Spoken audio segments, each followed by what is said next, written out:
Para um melhor entendimento desse vídeo, vou precisar contar um pouquinho da história cristã. Conforme os relatos bíblicos, José era um pobre carpinteiro da tribo de Judá, um descendente direto de Davi. Registros apontam que ele devia ter aproximadamente entre 17 a 20 anos, quando foi noivo de Maria, e ela provavelmente somente uns 13 anos de idade. Naquela época, o costume do casamento judaico incluía 3 fases: o noivado, o período de preparação e a festa de casamento.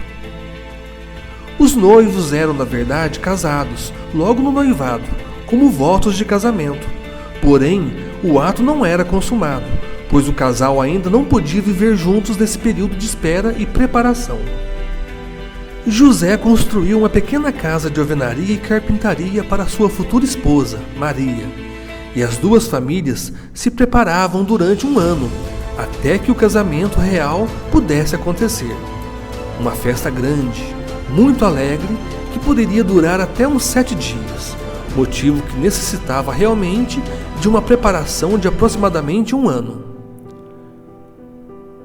Conforme narra o Evangelho de Mateus, Maria, antes mesmo de se deitar com José, foi concebida pelo Espírito Santo, e veio então a gravidez. Naquela época, segundo a lei de Moisés, se um homem descobrisse que sua esposa ficou grávida antes do casamento, ele poderia se divorciar publicamente dela perante um tribunal, e caso ela fosse culpada, seria então apedrejada até a morte. Ou então, poderia se divorciar dela de maneira privada e discreta, preservando assim a vida da mãe e da criança.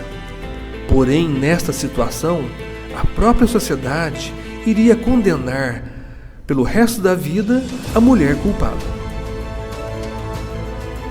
José, sabendo dessa gravidez, escolheu ser misericordioso, não fazendo de Maria um exemplo de vergonha, e estava disposto a se divorciar dela secretamente.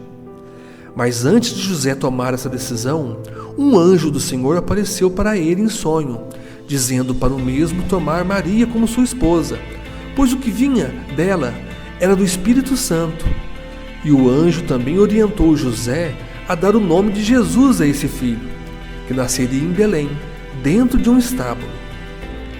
A notícia do nascimento de Jesus, o novo Messias, acabou incomodando o velho rei da Palestina, Herodes, que ordenava matar crianças e adultos que pudessem lhe ameaçar o trono. Assim que Jesus nasceu, foi visitado por magos do Oriente, e após a partida deles, um anjo do Senhor apareceu novamente em sonhos para José, e lhe disse: "Levanta-te, toma o menino e sua mãe e foge para o Egito. Fiquem lá até que eu te avise, porque o rei Herodes está enciumado e muito irado, e vai procurar o menino para matá-lo." Começava então a primeira das perseguições que Jesus tinha de sofrer aqui na terra, ao longo de sua história. Enquanto isso, na pequena aldeia de Belém, consumava-se a matança de um grupo de crianças menores de 2 anos, arrancadas dos braços de suas mães sem piedade. Era a ira de Herodes, o tirano, procurando exterminar qualquer que pudesse ser o menino Deus. Existiam 2 itinerários principais para ir ao Egito, um mais fácil, mas também mais frequentado, que descia pela margem do Mediterrâneo e atravessava a cidade de Gaza, e um outro, menos utilizado, que passava por Hebrom e Bersabé, antes de atravessar o deserto de Idumeia e entrar no Sinai. Tratava-se de uma longa viagem, de várias centenas de quilômetros, que durava de 10 a 14 dias. Em Hebrom ou em Bersabé, esta última cidade, situada a 60 quilômetros de Belém, José e Maria devem ter comprado mantimentos antes de enfrentar a travessia do deserto. É provável que nesta parte da viagem eles se juntaram a alguma pequena caravana, pois teria sido quase impossível fazê-la sozinhos. O calor insuportável, a falta de água, o perigo de bandidos tornavam absolutamente desaconselhável viajar sem o grupo. O historiador Plutarco narra que os soldados romanos, que no ano de 155 a.C. realizaram essa travessia para combater no Egito, mas eles tinham mais medo de enfrentar as agruras do deserto do que da própria guerra que se dispunham a fazer.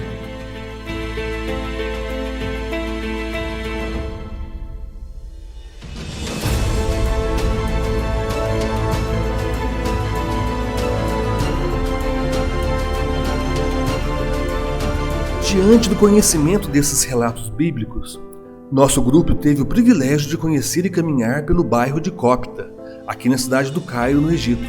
Um bairro cristão que possui algumas igrejas importantes, mesmo sendo o Egito um país onde 95% da população é da religião muçulmana. Aqui no bairro de Copta, acredita-se que a família de Nazaré, José, Maria e seu filho Jesus, viveram por um curto período de tempo, enquanto fugiam da ira do rei Herodes. É emocionante podermos caminhar no local onde o menino Jesus esteve. Assim que o ônibus deixou o nosso grupo, seguimos o nosso guia e fomos em direção a uma escada que nos levaria a um nível mais baixo no bairro de Copta, onde estão os principais pontos turísticos visitados. Logo na entrada, avistamos uma porta que dá acesso ao convento de São Jorge. Seguimos em frente numa galeria que possui uma vasta coleção de livros, fotos e souvenirs expostos nas laterais da passagem. Uma verdadeira tentação aos turistas, porém com preços em dólar um pouquinho salgado para nós brasileiros. O Egito é realmente fascinante e precisaríamos de pelo menos uns 2 dias em cada ponto turístico para poder explorar mais a fundo a história de cada um deles. Caminhamos em direção à igreja de São Sérgio, ou Abou Serga, uma das mais antigas do Egito, que teria sido construída sobre a gruta onde teria se refugiado a Sagrada Família. Do lado de fora dela, pode-se ver a Sagrada Família esculpida numa peça grande de madeira, uma arte muito bonita. Lembrando que são centenas de turistas que passam por aqui o tempo todo, de vários países. Portanto, foi preciso aguardar um pouco pelo lado de fora, pois são vários guias dando explicações o tempo todo aos seus grupos. Utilizando um mapa turístico exposto do lado de fora para os guias, o nosso guia, o Sr. Califa, nos deu uma verdadeira aula sobre a passagem bíblica da fuga para o Egito, onde a Sagrada Família provavelmente seguiu a trilha em vermelho, fazendo várias paradas. Em cada local de parada feita pela Sagrada Família, representada por círculos em vermelho, foi construída uma igreja. Observem que a trajetória de fuga foi muito extensa. A Sagrada Família sofreu, precisou passar pela cabeceira do delta do Nilo, contornando à esquerda, entrando novamente no rio Nilo, descendo e saindo, pois sua missão era escapar da perseguição dos soldados de Herodes, motivo pelo qual foram despistando e confundindo em diversas paradas, até que conseguiram se esconder no Cairo, ou melhor, no local onde estamos. Relatos mencionam que a Sagrada Família ficou escondida por 3 meses, mas novos estudos indicam que foram de 3 até 11 anos, ou melhor, uma média de 7 anos. Pois o menino Jesus chegou aqui no Egito ainda bebê no colo de sua mãe Maria, e ao sair do Egito ele já era uma criança grande, ou melhor, um meninão. A rota da Sagrada Família foi abençoada pelo Papa, que saiu do Vaticano para visitar o Egito em 2016, e em breve se tornará um caminho oficial de peregrinação para os religiosos e os turistas do mundo todo. O Egito é fascinante. Após a explicação do guia, entramos na igreja Abou Serga, construída acima do solo onde o bebê de Maria e José cresceu, sendo protegido por essa Sagrada Família, se tornando assim o menino Jesus. A igreja não é grande, mas é riquíssima de história. É uma das mais antigas do Egito, datando do século IV.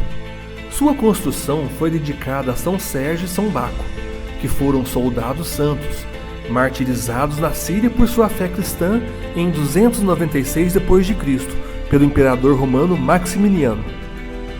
Possui 12 colunas em seu interior, representando os apóstolos de Cristo, sendo que uma delas é bem diferente das outras, representando o apóstolo Judas. O guia nos mostrou um poço que deu água de beber à Sagrada Família, e também uma abertura onde se faziam os batismos cristãos de modo escondido, ambos protegidos por um espesso vidro. A igreja é muito interessante. Quando essa igreja foi fundada, um grande número de egípcios, contrariadamente a gregos e judeus, abraçou a fé cristã. No século XI d.C., após a invasão árabe no Egito, a sede do Papa copta ortodoxo foi transferida de Alexandria para o Cairo. A igreja de São Sérgio e São Baco é até hoje a sede do patriarcado. A igreja segue o rito alexandrino, por sua liturgia, oração e patrimônio devocional, assim como outras igrejas ortodoxas. É a igreja cristã nacional do Egito e uma das igrejas da ortodoxia oriental mais antigas do mundo. Só no Egito possui mais de 15 milhões de membros. A palavra copta significa egípcio, mas hoje é usada para designar o egípcio cristão. A parte mais interessante dessa igreja é a cripta no subsolo. Acredita-se que foi nessa caverna que Maria, José e o menino Jesus se abrigavam. A cripta tem uns 10 metros de profundidade, e quando os níveis do rio Nilo subiam, ela ficava totalmente inundada. Ela é alcançada por uma escada à esquerda do altar, e claro, os locais onde a Sagrada Família viveu é protegida, podendo serem vistos a uma pequena distância pelos turistas. Mas só de estar aqui é emocionante imaginar o menino Jesus, a sua mãe Maria e José vivendo ali dentro, cozinhando, dormindo, participando do crescimento do menino Jesus. É realmente um verdadeiro privilégio estar aqui e desfrutar desses momentos.